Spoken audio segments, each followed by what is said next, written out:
어제 김무성 대표가 친박의 백기투항 이런 어떤 제목 기사가 나왔습니다. 사실상으로 단수 추천, 즉 우선 추천 지역에 한 명을 추천하는 부분을 꼭 장애인 여성이 아니더라도 예를 들어서 뭐 경쟁력이 현저하다든지 이럴 경우에 거물급 인사를 무경선 전략 공천을 할 수 있게 만드는 부분을 수용을 했다는 겁니다.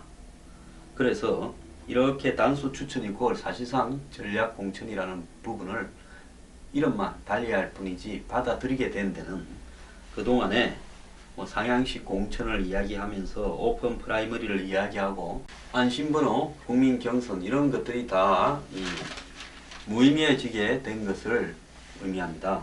자, 결국은 김 대표가 청와대나 친박을 의식해서 그동안 주장해오던 부분을 갖다가 뒤로 후퇴한 거다 이렇게 지금 보이는데요. 자, 뭐 화해하고 여건이 하나로 돼가는 거 좋습니다. 뭐 제가 그걸 갖다가 나무라고자 하는 것은 아닌데요. 결국 이렇게 할 것을 그렇게 왜 그렇게 오픈 프라이머리 그게 아니면 뭐 이름을 가니 정치 생명을 건의하면서 무리한 이야기를 많이 했는지 그것이 지금 납득이 잘 안 가는 부분입니다. 정치인이 이야기를 할 때는 무겁게 해야 하지 않겠습니까?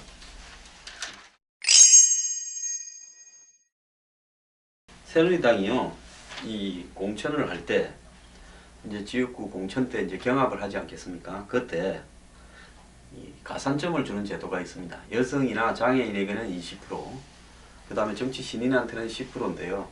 이제 의원보다 더 잘 알려진 박근혜 정부의 장관이나 수석, 청와대 참모, 특히 이제 민경욱 전 청와대 대변인 이런 분들의 이 가산점을 정치 신인이라고 주는 것이 옳으냐 이것때. 그래서 이런 사람에게 가산점을 주는 게 옳으냐라는 부분을 가지고 지금 이 친박과 비박이 대립을 하고 있습니다. 친박은 정치 경험이 없으니까 신인이다는 거고, 비박은 기성 정치인보다 더 유명한 사람이 어떻게 신인이냐, 그게 말이 되냐, 이렇게 이야기를 하고 있답니다.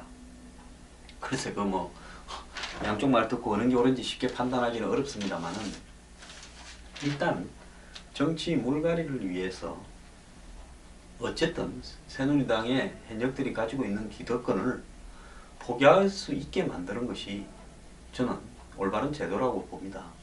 지금 19대 국회가 엄청난 비판을 받고 있던데 이 국회에 있던 사람들이 그대로 정치를 계속하는 부분은 그것이 옳은 정치라고 국민들은 생각하지 않을 겁니다. 들어온 사람이 더 나쁠지 안 나쁠지는 좀 지켜봐야 되겠지만 그래도 어느 정도는 물갈이가 되는 것이 옳지 않겠냐, 그런 관점에 따라서 신인들에게 가산점을 주는 것이 나쁘지 않다고 생각합니다. 새누리당의 소장파들이 안철수 의원 보고 여당에 입당하라, 뭐 신당 만드니 어쩌니 하지 말고 차라리 새누리당에 입당하라 이렇게 이야기를 했는데요. 이 말이 어떤 건가 보면요, 이 하태경 의원 같은 경우에는 안 의원의 비전과 실천 능력 부재를 볼 때 독자적으로 창당하기에는 미흡하게 보인다. 개혁정당, 격차 해소, 통일은 새누리당도 늘 주장하는 내용이니 새누리당에 입당하라 이렇게 이야기를 했고, 현실 정치 세력은 현안에 대해서 계속 입장을 밝혀야 하는데 안 의원은 이번에도 노동업법, 경제활성화법, 기업활력제고법, 테러방지법, 북한인권법 등에 대해서 아무런 입장 표명을 하지 않았다. 이노건 의원은 안 의원이 어제 튼튼한 안보를 주장했는데 왜 테러방지법이나 북한인권법 등 국회 현안에 대해서는 언급하지 않고 있냐며 말로만 떠들면서 혹세무민하지 말고 구체적인 행동으로 보여라. 김영호 의원은 안 의원의 과거 발언과 어제 언급이 다르지 않다. 신당 창당 비전 제시 능력보다는 그 비전을 실천할 수 있는 행동력이 더 중요하니 그런 것을 지켜봐야 된다. 그렇게 이야기를 했습니다. 자, 새누리당의 초선 의원들이 비꼬고 있는 안철수 의원, 제가 봤을 때 안 의원은 야당보다는 사실 여당 체질이라고 보고 있습니다. 사업을 할 때도 그렇게 했고 바뀌는 정권마다 다 친하게 지냈습니다. 그것도 제주라면 제주인데요. 지금은 여당이 새누리당이니까 여당이 가는 것이 좋지 않겠냐. 저도 그렇게 충고를 하고 싶습니다.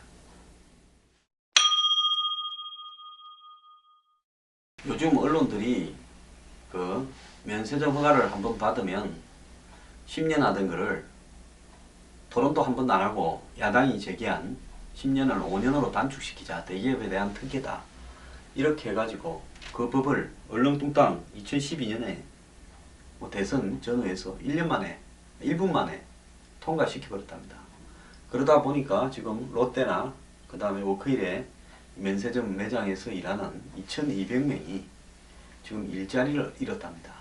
그래서 새로 면세점을 하는 사람들 쪽에 가야 되는데 두산이라든지 신세계 그쪽에서 수용할 수 있는 인원도 한계가 있고 이러다 보니까 천 몇백 명은 갈 데가 없어가지고 어려움을 겪고 있는 기사들이 나오고 있고 외국에서도 면세점 허가를 5년마다 갱신하는 나라는 처음 본다 해서 주요한 그 명품 브랜드들이 입점을 하지 않고 있다. 이런 이야기는 제가 전에 소개를 해드렸습니다.